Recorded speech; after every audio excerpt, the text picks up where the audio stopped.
Welcome in. I'm GpaSilverMane. In this video, I want to talk about my first 6-star character and my second 6-star character. Second 6-star character.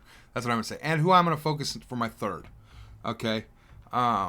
Before I do here, I have to do this complete 10 advanced summons for Foodie Challenge here. And instead of doing one at a time, I'm just going to go ahead and go pull 10. We only have to do 9, apparently. So I'm going to pull 9, and then I'm going to cover why I made my 2 6-stars who they are, essentially. Oh! Is this... No? Oh, epic. I was going to say, that was close.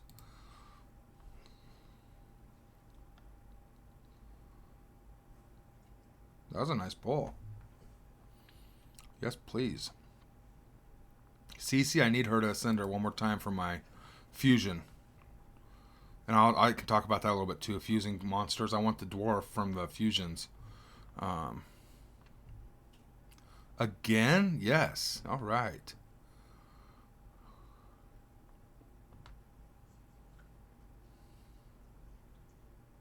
So now I'll have one I can actually build because I'm going to have to tribute one of them.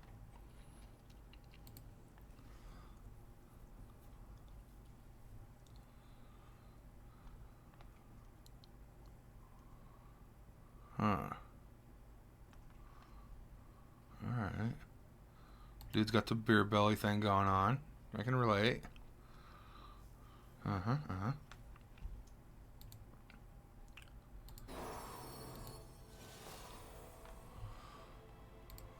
Celine.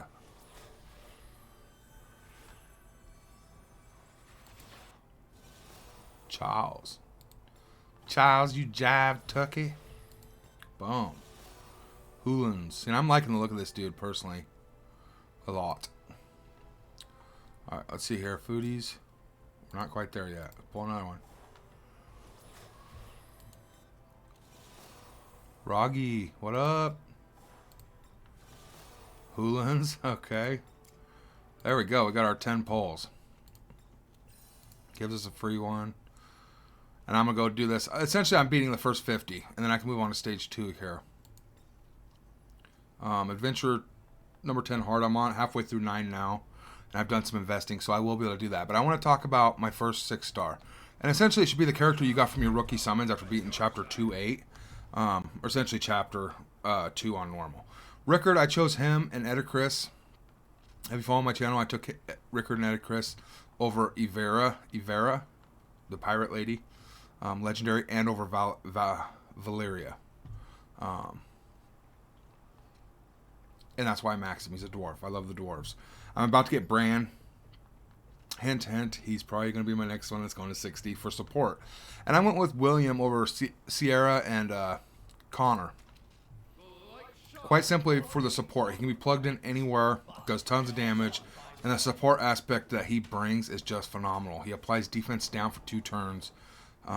Gives a basic attack up 60% on all allies for their basic attacks.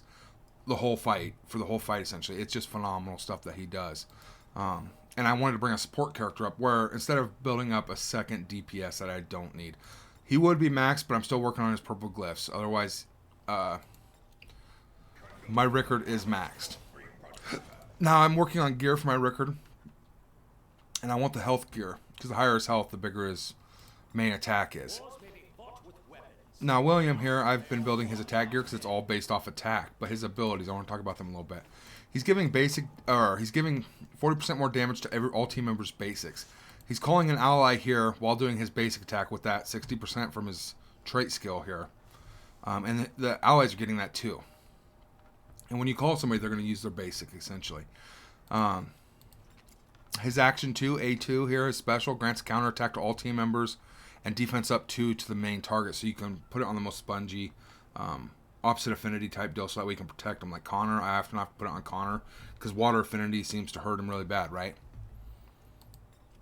And then here's his big move, which you lead out with. Deals 100% damage to all enemies with the 80% chance to apply defense down for 2 turns. And that's why I'm running his gear the way it is. A little bit of focus. 2 pieces of focus gear just to get that focus up a little bit, 51%. So over half the time it should hit. I want to get the focus higher, but I'm more worried about his attack, right?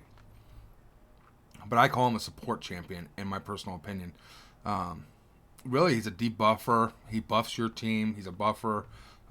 He's giving them counterattack as well as defense up on one of them. So, I mean, he is doing damage, but at the same time, he's doing so much utility for the team. And Rickard is my DPS for the greens. Okay.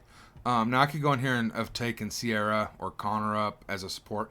I'm actually thinking Connor would go before Sierra. Just because I don't need another water DPS because I got William as a water DPS. She's very cost intensive, and that's something I want to discuss here with you guys. You have to pull 6 more of the Lego after the first one you get to ascend them 6 times. That is insane that you would pull 6 of the same legendary, or 7, essentially, 7 of the same legendary, to be able to ascend them. So maybe you get them ascension 1 or 2. If you're free to play, they may never be ascended for forever, essentially. So getting her to level 60, 6-star, is no rush for me because that's going to be her max, okay? I'd rather take up characters that I can ascend, like Connor. As you can see, he's already 5-5, and I have more Connors down here. I have at least one more Connor, I know that. Where he's hiding, I don't know, because now we're into the greens. Connor, where are you at? I probably went right by him twice. Alright, so anyway, we do have another Connor, so I can smash another one into him once I 6-star him. 6-star, 6 Ascended. The Ascended is huge on these characters. Let me show you the Ascensions here. So you get basic health 15%, speed 15%, base defense 15%, base attack 15%. This is essentially turning them into a legendary kind of status character. Now bear in mind, if you ascend a legendary character, they're already a separate tier above. You ascend a legendary character, they're going to do that much more and be quite wonderful. Obviously, if you pull, or you took, like most people did, they chose a legendary starting out the game. That should be your first 6-star in my opinion. It will carry you through a ton of content and you can build around that one character. Whereas I chose Rickard as my DPS because I love dwarves and he turned out to be phenomenal as a DPS. But you see how big these jump up? I mean, this is insane. And on the last ascension, you get more health, attack, and defense. And you're more likely to pull elites or epics than you are legendary, right? So it's going to be easier to ascend them and make them more powerful, surpassing a lot of legendaries in my personal opinion. You take in 4 6-star, 6 ascended characters against legendary characters, you have a good chance of winning that. I haven't geared him, obviously. I don't have the right gear yet. He's based all around attack. His heals are based off attack, but every skill here is phenomenal. So I will 6-star her someday, just not anytime soon. I'm actually about to get Bran for free from the Magic Pass that I bought for $9.99. And he's a support character. I want to talk about him here a little bit, because this is going to be my next 6-star, I do believe. Again, legendaries are hard to mess with, but his kit at the start of the turn grants a shield worth 5% of his character's max health to all team members for 1 turn. And it becomes a 10% shield, essentially. Deals 70% damage to an enemy with 40% chance to apply taunt. So he's bringing the attacks at him from one of the enemies. He's going to be beefy as all get out. Now on his A2, his passive here, when an ally is attacked, there's 50% chance to counter attack. So when other enemies or other allies are getting hit, he's going to be pumping out damage. The counterattack deals 40% damage with a 50% chance to apply attack down. So essentially every time one of them gets hit, you have a chance of applying attack down to the enemy, which is phenomenal in my opinion. It slows them down, bringing in less damage. You can kill them quicker. Removes 1 negative effect from all team members and applies defense up 2 and attack up to the target for 2 turns. So it's only 1 person, but it cleanses everybody. So you can essentially put it on a spongy DPS that's going to give them that defense up to help them. Plus, they're your DPS more than likely, so they're going to get more attack, which is going to benefit them a lot. He's just a support. And honestly, before I did my William, I was about ready to just save up and this be my second 6-star. But the reason I didn't is because he is legendary, and his kit, it's not popping for me at the moment, but maybe there's something I'm missing here. In game, he might be quite phenomenal. I don't know. Plus, he just looks amazing, right? Amazing. So I'm going to build him just because I like him right now for my dwarves team. But honestly, Connor, I think I might 6-star Connor before I 6-star Bran, personally. Straight up. It's a tough decision. What I'm doing, though, the process I'm going by is what my team needs. I want to make sure I apply defense down. I want to make sure I apply offense up. I want to make sure I have a cleanse and then tons of damage. And right now my team's doing all that. So I don't want to substitute anybody I don't have to. He's giving everybody an attack up plus a shield. William's giving defense down, hitting everybody and giving them all defense down. Rickard's coming in with a nuke. Ciara's coming in with a nuke. And when somebody falls below 50%, she nukes them all again. So it's just cleaning up, essentially. At that point, you've annihilated my enemies. And that's the combo I'm relying on. Now, based on the opponents and what they do, if they cleanse the defense downs or they take turns before mine, it can affect it, But that is the current combo I am running. And she is quite simply just for her DPS. Her A1 is quite phenomenal. It applies a form of defense down, but it's actually not defense down.